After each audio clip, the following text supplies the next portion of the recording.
Trying to think about the changing role of education and the degree to which the computer and computer access and this Google searching, search engines in general, are changing both the way that we get information, think about information, the way that we understand knowledge, but the meaning of a college degree. I've heard some people shoot videos and they're talking about, will school go away? What is the meaning of education? Should people drop out of college? All these sort of different concerns. I guess for my own 2 cents into this, I would say, McLuhan has a great line. It's, I guess, from McLuhan and Fiore's The Medium is the Massage, where they say, "Come into my parlor," said the computer to the specialist. Yeah, there's something about specialization that was part of the mechanical age, which seems very different than the kind of integrative multidisciplinarity that you're going to need now that anyone has access to all kinds of information. There really was more of a compartmentalization of knowledge. I think Fred's discussion of the kind of centralization that university afforded, where there was a kind of system of knowledge production and distribution and, I guess, organization, and the university was the place where you physically had to go to get it from there, participate in that. I think part of the changeover is not just that now we can get information elsewhere. I think that is partly what's going on, but that there is something that's happening in the way that we think about an externalized brain. That when we think about knowledge, for the longest time, knowledge was something like fully internalized. And then when writing comes along, Plato admonishes, look out, you're going to lose your ability to remember. I think we're seeing that more and more, right? We see this now with the electric age, where it's like the brain is being externalized, and because people have a search engine, they think, well, why do I ever need to know anything? If I needed to know it, I could look it up. And so memorizing and, I guess, spending a lot of time deeply internalizing poems or, I guess, all kinds of different knowledge, memorization of lists and of categorization schema. People may have a vague sense of those things, but increasingly they will just think, when I need to reference it, I'll look at it. Uh, I think what that means, though, is that unfortunately, more and more people are thinking about education as if it is something you could buy, or as if it's a kind of consumer product. And the more that people do think that they're going to go off to university and just kind of wait around in a big mall to buy something, I think they should drop out. I mean, they're probably in school for the wrong reason. It seems very different than a person who says, I am a hungry person who wants to take advantage of all of the resources that could be made available to me, and I'm motivated. I have a sense of what I want to do with my life, and now I need the contacts and the resources to bring about that vision. This person may want to go to university. I mean, they may want to come into contact with the people who are there, get the resources that are there. I do think that in some way the lazy are doomed.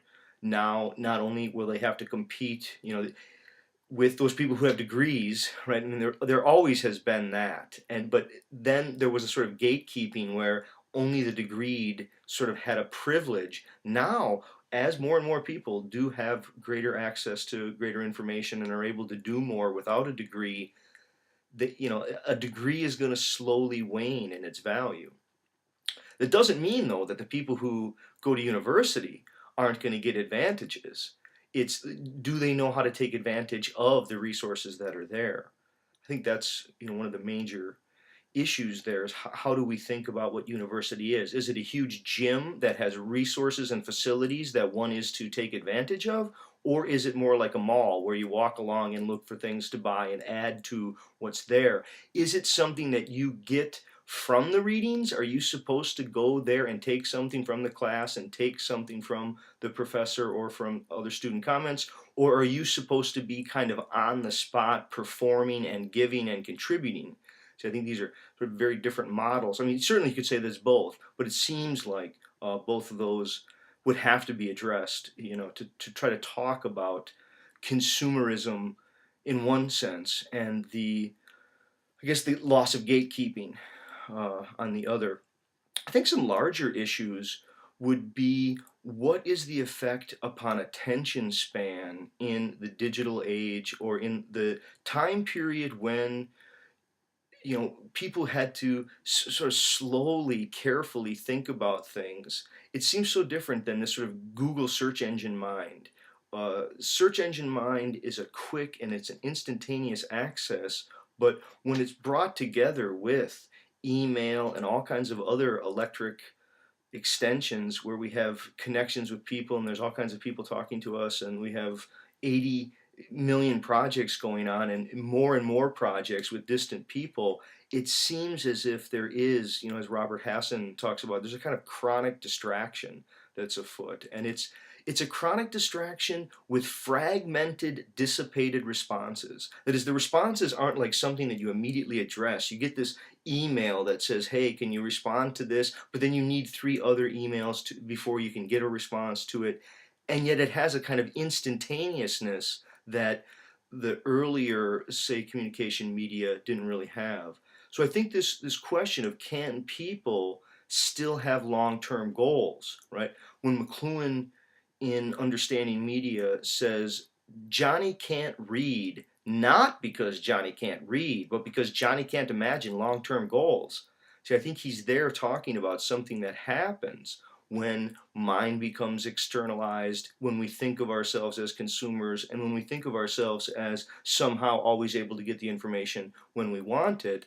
We may end up in a kind of it's a felt sense of now that people, I think, sort of get, I don't say, oriented toward, and long-term goals recede in the electric age. That is, everything is so already now that long-term goals seem so different, I guess, than the way that in book culture, to fall into book culture is to fall into history. It's to approach a body of knowledge or a field of study, knowing that it's going to take many years to gain mastery over it, and you prepare yourself as a kind of specialist, right? McLuhan says the specialist is always in the process of getting ready to live, and that's why McLuhan says the executive is dropout. There is a kind of dropping out that occurs from people who are sick of that preparatory mechanical age stuff.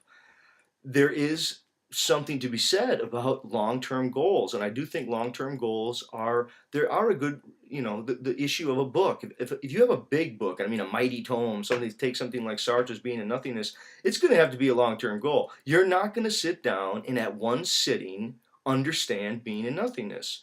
But the search engine, the electric age, it's almost like it gives you the promise that anything and everything you could get quick information on right then and there, and sort of get a thumbnail sketch, and you get at least what you would need at an instant.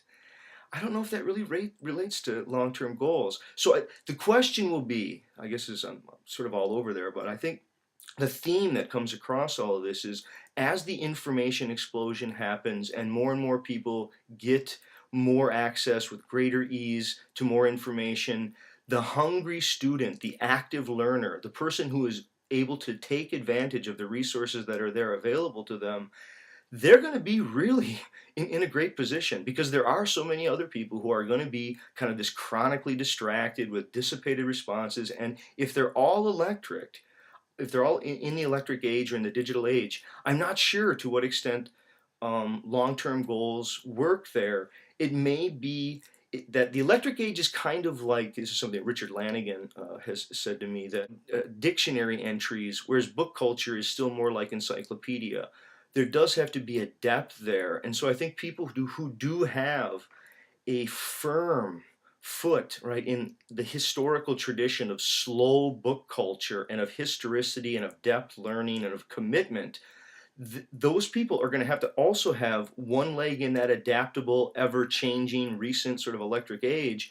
But the person who's maybe in one or the other, they're going the way of the buggy whip, right? The one is just going to fall into obsolescence. The other is going to be too dissipated, too fragmented in order to have the real long-term commitment, I think, to pull off some of the things that we identify as really great projects of earlier generations that we would have called the goal of learning, or something like that. Okay, thank you.